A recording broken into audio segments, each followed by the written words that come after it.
মুখ্যমন্ত্রী বলেছেন ক্ষমার অযোগ্য কাজ করেছেন অনন্ত মহারাজ। এর আগেও কিন্তু বলেছিলেন আইন সবার জন্য সমান। মুখ্যমন্ত্রীর এই বার্তা রাজ্যের মন্ত্রী অগ্নিমিত্রা পাল কি জানাচ্ছেন শোনাবো। কেউ কোনো ব্যক্তি সে যত বড়ই হোক না কেন, যত সম্মানীয়ই হোক না কেন, কনস্টিটিউশনাল পোস্টে যত বড়ই পদ ধারণ করুন না কেন, কিন্তু তিনি যদি কোনো একটি মানে প্রথমত স্টেটমেন্ট করেন যেটা আমাদের বাংলার মানুষ এবং আমাদের আইকন, আমরা যাকে দেখে বড় হয়েছি, সেই নেতাজি সুভাষচন্দ্র বোস বা এই ধরনের যে কোনো ব্যক্তিকে যদি অপমান করেন, তার দায় কিন্তু শুধু তার দায় কিন্তু আমাদের সরকারের নয়, আমাদের দলের নয়, নাম্বার ওয়ান। এবং নাম্বার টু হচ্ছে যারা এই ধরনের ইনসিডেন্টকে নিয়ে রাজনীতি করার চেষ্টা করে, যেরকম আমাদের এক্স মুখ্যমন্ত্রী মমতা ব্যানার্জি রাস্তায় নেমে গেলেন, অথচ তিনি বঙ্গবিভূষণ অ্যাওয়ার্ড দিয়েছিলেন। এই ধরনের রাজনীতিও দয়া করে করবেন না, কারণ আমরা বাঙালি এবং বাংলার অপমান যে করবে তার কিন্তু কোনো রেয়াত নেই, তাকে কিন্তু শাস্তি ভোগ করতেই হবে। বিজেপি রাজ্যসভার সাংসদ অনন্ত মহারাজ, তার বিরুদ্ধে এবার এফআইআর দায়ের হলো। এফআইআর দায়ের করলো কোচবিহার জেলা পুলিশ। গত রাত পর্যন্ত নেতাজির উদ্দেশ্যে অবমাননাকর মন্তব্যের মামলায় ইতিমধ্যেই 5 জনকে গ্রেফতারও করা হয়েছে।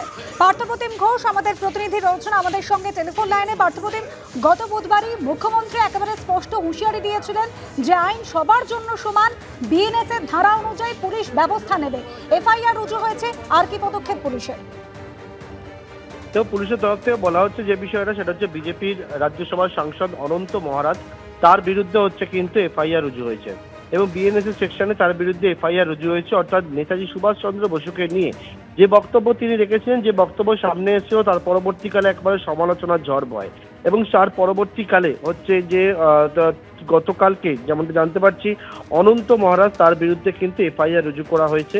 এর পরবর্তী পদক্ষেপ পুলিশের তরফ থেকে কি গ্রহণ করা হয় সেটা এখন দেখার বিষয়।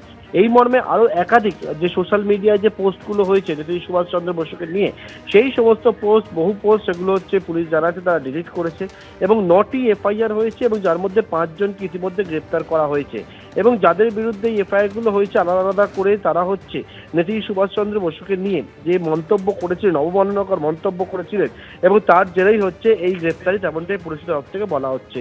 আরো একাধিককে চিহ্নিত করা হয়েছে এবং তাদের বিরুদ্ধেও কিন্তু ব্যবস্থা গ্রহণ করা হবে, সেই বিষয়টা জানানো হয়েছে পুলিশের তরফে। গত বুধবার দিন মুখ্যমন্ত্রী শুভেন্দু অধিকারী তিনি একেবারে কড়া বার্তা দেন এবং সেই কড়া বার্তা দেওয়ার পরেই পুলিশকে অ্যাকশন মোডে দেখতে পাওয়া যায়। এবারে হচ্ছে অনন্ত মহারাজ, বিজেপি রাজ্যসভার সাংসদ, তার বিরুদ্ধে এফআইআর হলো, দেখার বিষয় পরবর্তী পদক্ষেপ পুলিশের তরফ থেকে ঠিক কি গ্রহণ করা হয়। ধন্যবাদ পার্থপ্রতিম। এনআরএস এ নার্সের রহস্য মৃত্যুতে এখনো ধোঁয়াশা রয়েছে। স্বাস্থ্য দপ্তরের নির্দেশে ইতিমধ্যে 8 সদস্যের তদন্ত কমিটি গঠিত হয়েছে। তদন্ত কমিটির মাথায় ফরেনসিক মেডিসিন বিভাগের প্রধান। আগামী 7 দিনের মধ্যে রাজ্যের স্বাস্থ্য শিক্ষা অধিকর্তাকে পূর্ণাঙ্গ রিপোর্ট দেবে এই কমিটি।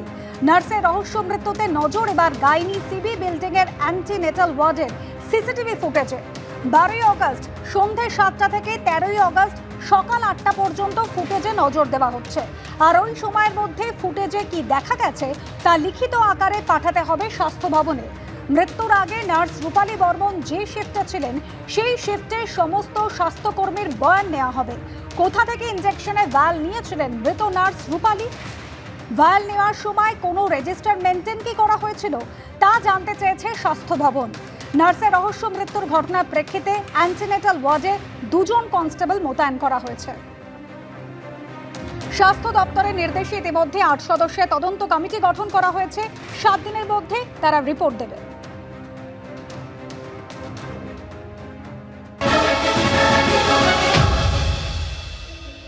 বৃহস্পতিবার এনআরএস মেডিকেল কলেজ হাসপাতালে যে নার্সের অস্বাভাবিক মৃত্যু হয়েছিল, তার মৃত্যুর তদন্ত করতে যে কমিটি গঠন করা হয়েছে এই কলেজের, সেই কমিটি আজকে মিলিত হবে। সেই কমিটির নেতৃত্বে রয়েছে এই এনআরএস মেডিকেল কলেজের ফরেনসিক ডিপার্টমেন্টের এইচওডি সৌরভ চট্টোপাধ্যায় এবং সেই টিম আজকের বৈঠকের পাশাপাশি দ্রুত সকলের বয়ান নেবেন। যারা ওয়ার্ডে ছিলেন, যারা সেই সময় ডিউটিতে ছিলেন, যারা এই ঘটনার সঙ্গে যুক্ত, তাদের প্রত্যেকের সঙ্গে তারা কথা বলে তারা একটি রিপোর্ট তৈরি করবেন এবং এই রিপোর্ট 1 সপ্তাহের মধ্যে তারা অধ্যক্ষকে জমা দেবেন।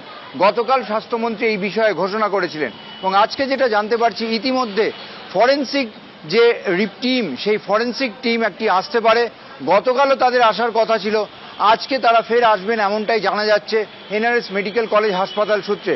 আর ময়নাতদন্তের প্রাথমিক রিপোর্টে মৃত্যুর সঠিক কারণ কি এখনো সুস্পষ্ট করে বেরিয়ে আসেনি। এখন অপেক্ষা ফরেন্সিক টেস্ট এবং প্যাথোলজিক্যাল টেস্টের ওপর, যেটা মেডিকেল কলেজের ফরেন্সিক ডিপার্টমেন্ট সূত্রে জানা যাচ্ছে। ক্যামেরায় অভিজিৎ দত্তের সঙ্গে ঝিলম করঞ্জাই, এবিপি আনন্দ, কলকাতা। এবিপি আনন্দ, এগিয়ে থাকে, এগিয়ে রাখে।